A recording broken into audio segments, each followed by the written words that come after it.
Welcome back to The Real Story. 1 step forward, 2 steps back, and 3 to the side. That's how it seems to go with the global effort to end the war between Russia and Ukraine. One day, President Trump is meeting face-to-face with Russian President Vladimir Putin in Alaska to discuss frameworks for peace.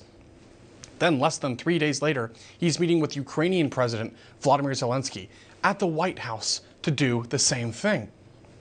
But despite the headway made in both of those critical and historic meetings, significant challenges to actually achieving peace on the ground still persist. For example, while the Trump administration looks to arrange a face-to-face meeting between Putin and Zelensky, the combat between them rages on.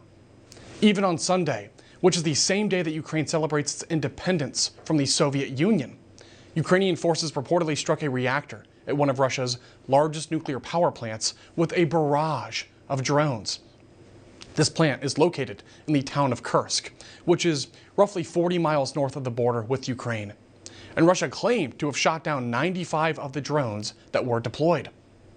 One of them detonated near this reactor just after midnight, and no one was injured, per the reports from Reuters. But at the exact same time, Russian forces continue to advance on the front lines, leaving the Trump administration with a very critical question.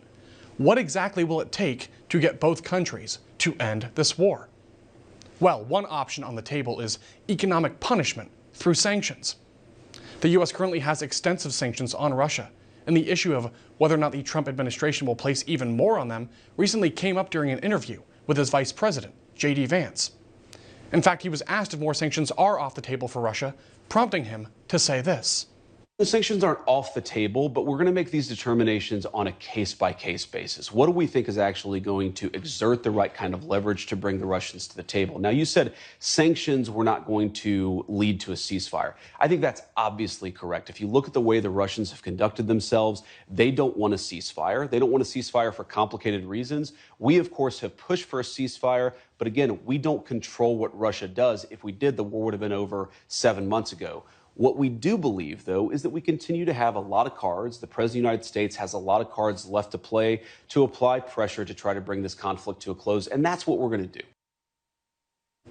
Excellent point. Truly well said. Clearly, this whole process about negotiating peace is very messy.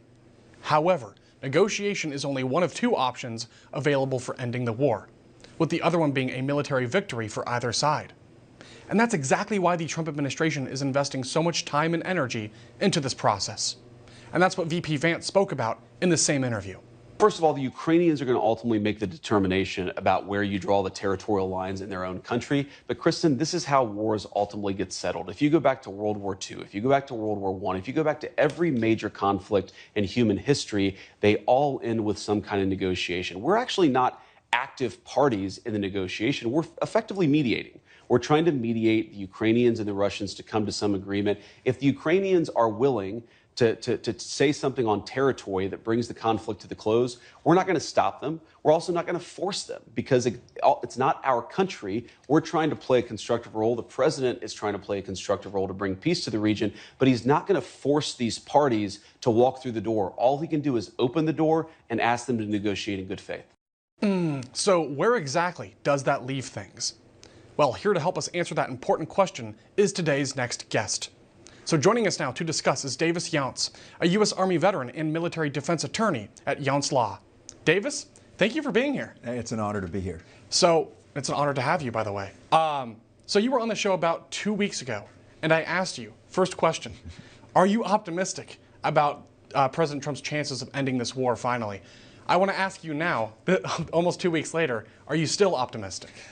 I am. It is discouraging that it's not over yet, but we are seeing the Trump administration, and the messaging is on point. The strategic communication, even from Vice President Vance in those interviews, is hitting the absolutely right tone if we're going to end this. We have to be patient. We don't have control. We're mediators. I love the language and the signaling he's doing with that because he's saying, look, America has a role in this. Our role is we want peace. Yes. We want millions of people to stop being killed, and we want to correct the mistakes of the Biden administration in allowing this to go on. So the messaging is good. So I remain optimistic. This is not going to be easy. These two sides, I think President Trump said it's oil and water at this point. Yes. But the reality is we have to stay focused on saving lives, and the messaging from the United States needs to be strength. Needs to be, we can put these sanctions on, we'll do everything it takes to end this war, but we're going to be here to mediate and bring these sides together. So following up then, there's two key issues. Number one, finding the terms of a deal that both sides will agree to. That's going to be pretty tough as it is, because Putin and Zelensky are very far apart.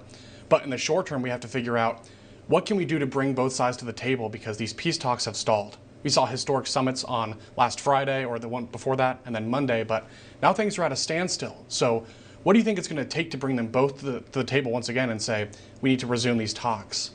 Well, I think what you're seeing, and Russia is saying, listen, we want to know what the plan is. And that's not unusual when we talk about this kind of a peace deal, that there is a negotiation going on behind the scenes to determine what the agenda of the talks will be.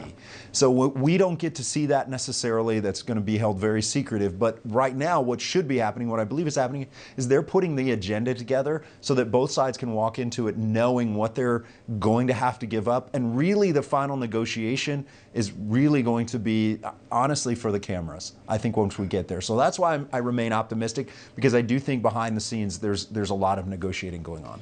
So what do you make then of the ongoing combat on the battlefield? Does that seem unusual to you, or do you expect to see that sort of thing even amidst ongoing peace talks? You wish there would be a ceasefire. At the same time, both sides are trying to gain an upper hand in negotiations. So I think that's what we're seeing. I think both sides are still trying to figure out, how do they gain an upper hand? How do they gain an advantage in the negotiation? Because neither side is happy with where they think this deal is headed. Both sides are going to be disappointed, and I think that's what we still see happening. Hey, we can continue this. So I think it's part of the negotiation process, unfortunately. Okay, I agree with that, but that's the mark of a good deal, is both sides walk away with something they didn't get. They both gain something, they both lose something, but hopefully we can save lives and stop destruction in the process of that. Absolutely. But then on that note as well, let's talk about terms for a peace deal. I'm not sure what Ukraine will look like. There's a lot of questions about territory and security guarantees. What do you think is the ideal outcome for Zelensky right now? Zelensky, for him, what he can't negotiate on and save his government, if you will, really is some sort of guarantee from Europe. So we've talked a lot about Article 5 in the past. Yes. So even if Ukraine doesn't become a member of NATO, there can be an Article 5 agreement, which is a mutual pact for mutual defense, and that should come from European countries primarily, and I think there's a path forward for that. So that really has to be, he has to have those guarantees in place so he can protect his people and guarantee Russia won't invade again. Okay, understood. Now when it comes to post-security or post-war security guarantees, there's been an idea floated about having European forces on the ground in Ukraine, maybe US forces in the air. President Trump has said he doesn't want to put any American troops on the ground there. But what do you think generally about the idea of America playing any kind of role in security post this war?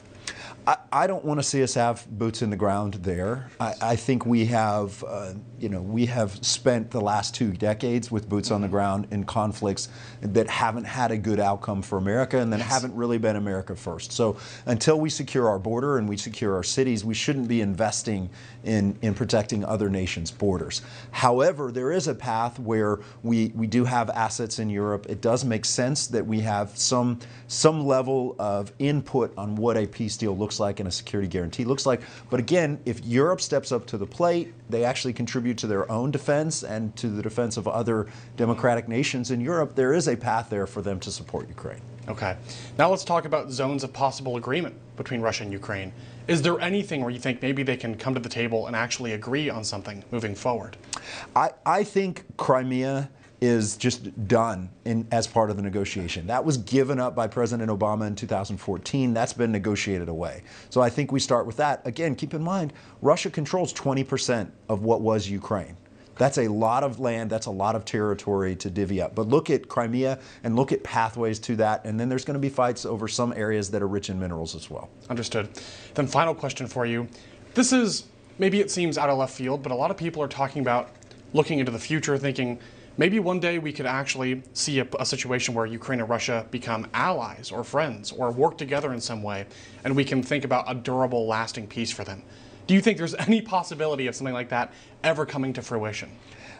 Anything's possible, but we're looking at an area that has seen centuries of conflict, and this was part of, the communist takeover of Europe and all of that. So we have to go back centuries and understand that. And from an American perspective, we have to understand the arc of history there. So that's going to be a long time coming. Understood, but not off the table, hopefully, at some point. Hopefully. Okay, well, Davis, thank you very much for joining us in studio. I sincerely appreciate it. Thank you. And coming up next, the perplexing case of Emmanuel Haro, a 7-month-old baby who went missing nearly 2 weeks ago, still continues, as law enforcement attempts to find him and determine what really happened. More details about it after the break.